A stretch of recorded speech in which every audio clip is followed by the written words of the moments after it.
First పత్రిక తీసుకొని దాసుకున్నా నేను కూడా అని చెప్పేసి చెప్పినప్పుడు భలే అనిపించింది. 2 days to go అనమాట మా మ్యారేజ్ కి. మెయిన్ పెళ్లి కొడుకు పెళ్లి కూతురు ఫంక్షన్ ఉంటాయి కదా, అది కూడా స్టార్ట్ అయిపోయినాయి. అటు చింటూ వాళ్ళ ఇంట్లో ఇటు మా ఇంట్లో.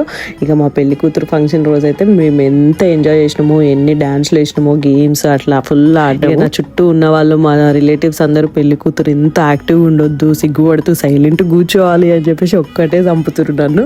అందరు పెళ్లిళ్ళప్పుడు వేరే వాళ్ళు ఎంజాయ్ చేస్తారు, లేదు నా పెళ్లిళ్ళు నేను కూడా ఎంజాయ్ చేస్తాను. ఇంకా చెప్పాలంటే నా పెళ్లిలో no fancy outfits, no designer jewellery, no designer labels, no like. ఒక్కటి ఏంటంటే మా ఫేసెస్ లో జాయ్, మా హార్ట్ లో లవ్ అండ్ జెన్యూన్ హ్యాపీనెస్. ఇవి మాత్రమే మా పెళ్లిని బ్యూటిఫుల్ గా ఫీల్ అయ్యేలా చేసి. నెక్స్ట్ పెళ్లి సెలబ్రేషన్స్ లో అందరు కలిసి ఎంజాయ్ చేసేది అంటే ఈ హల్దీ. హల్దీలో అయితే మేము మస్తు ఎంజాయ్ చేసినాము. ఆ ఎంజాయ్ కంటే ముందు పెద్ద టార్చర్ ఉంటుంది. వాళ్ళు వాటర్ పోస్తూనే ఉండాలి, మనం పోజులు పెడుతూనే ఉండాలి, కళ్ళు తెచ్చే పెట్టాలి, మళ్ళీ ఎక్స్ప్రెషన్స్ ఇస్తూ ఉండాలి వీడియోస్ కోసం. వేరే వీడియోస్ చూసినప్పుడు వావ్ ఎంత బాగుంది ఫ్యాన్సీగా, మనం కూడా ఇట్లా చేసుకోవాలి ఇట్లా అట్లా అనుకున్నాం. బట్